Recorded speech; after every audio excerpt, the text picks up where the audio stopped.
Assalamualaikum warahmatullahi wabarakatuh. My name is Farizatul Azwan bin Kamaruzaman. I'm in semester 2. My student ID is 2021812334. I take course in Diploma Plantation Industry Management in Faculty Plantation Agrotechnology. Okay, today I would like to discuss how COVID-19 affect Malaysian economy and job sector. Okay, for introduction, what is COVID-19? Okay, in history, the COVID-19 pandemic, also known as the coronavirus disease 2019, which is caused by several acute respiratory syndrome coronavirus 2 or SARS-CoV-2. The novel virus was first identified from an outbreak in Wuhan, China in December 2019. Okay, this virus was easily spread worldwide and come to Malaysia in early 2020. Okay, this pandemic has not only hit Malaysia but has hit most foreign countries like USA, Spain, Singapore, Indonesia, Japan, Italy, and more. Okay, what facts about COVID-19? How it spreads? It will be infected persons by breathing in the virus if you are near with someone who has COVID-19. It also can be infected if you are touching contaminated surface and then your eyes, nose, or mouth. What are the symptoms if you are infected? Symptoms of COVID-19 are variable, ranging from mild symptoms to severe illness. Some symptoms like headache, loss of smell and taste, nasal congestion, fever, diarrhea, and so on. In easy words, this outbreak will disrupt the human respiratory system's tract, making it difficult to breathe.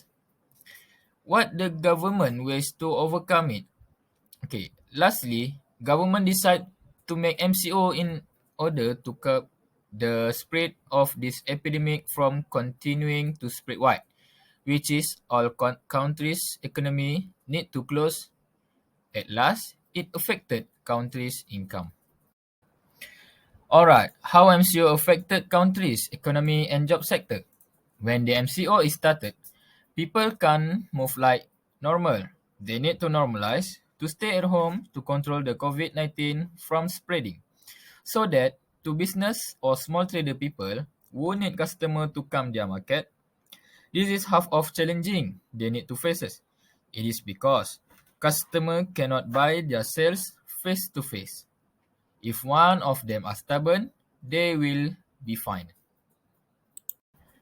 Examples of main economy and job sector are affected in Malaysia. First is tourism sector. If we can see, when the MCO started, the entire tourism sector are closed immediately. This causes people from abroad can't enter our country and people within the country cannot leave. Travelers will be forced to postpone their trips and need to cancel hotel bookings as well as flight plans. It causes many sectors also affected, like the hotel sectors, pilots, flight attendants, small traders, and many more. Second is business sector. Business, which is a huge sector, also are affected. It is because when people can't get out of the house, their sales want to be sold. Even more to small traders who only expect customers to come their store to streamline sales, especially to sellers who sell the items that have a short expiration date such as fresh food and so on.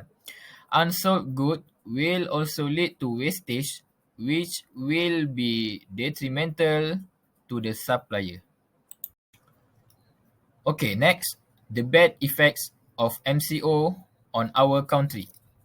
Sadly, there are also those in the B40 family who had to lose their job because employers could not afford to pay their salaries every month due to MCO. Therefore, we can see the number of unemployed in the country is increasing day by day. At the same time, online business or trade and GIG economy increase exponential. I think in the first place, I think we have over the years diversified the structure of our economy to be less dependent on commodities.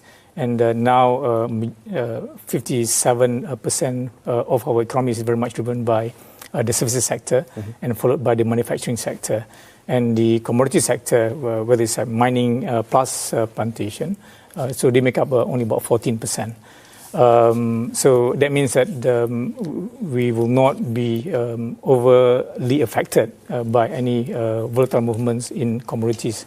We also diversified the source of our income, the trading partners, and facilitating greater intra-ASEAN trade, for example. And we also learned very well from our past experience. Now, for example, during the 1997-98 Asian financial crisis, we were hit very badly. But after that, we recovered, and among the measures undertaken were the strengthening of the financial system. So, for example, the banks were recapitalized, and then they were better supervised, and they're now better regulated too. And we have also expanded the capital market. And I think Malaysia has got one of the broadest and the deepest capital market in the region. And I think learning from what has happened before had prepared us better for the future. Right. All right. Lastly is conclusions. In conclusion, this COVID-19 pandemic outbreak continues to have a strong impact on the economy and people life. It's having to change world and give some lesson to us about to be grateful with what we have. Even in our naked eyes, this pandemic have given some negative things, but it's also have positive things also. But to people who can manage their self and time, they can do anything that can help their life to survive in this pandemic, like selling and buying online or anything. Therefore, it could not be issues to do unbelievable actions that should not have taken place.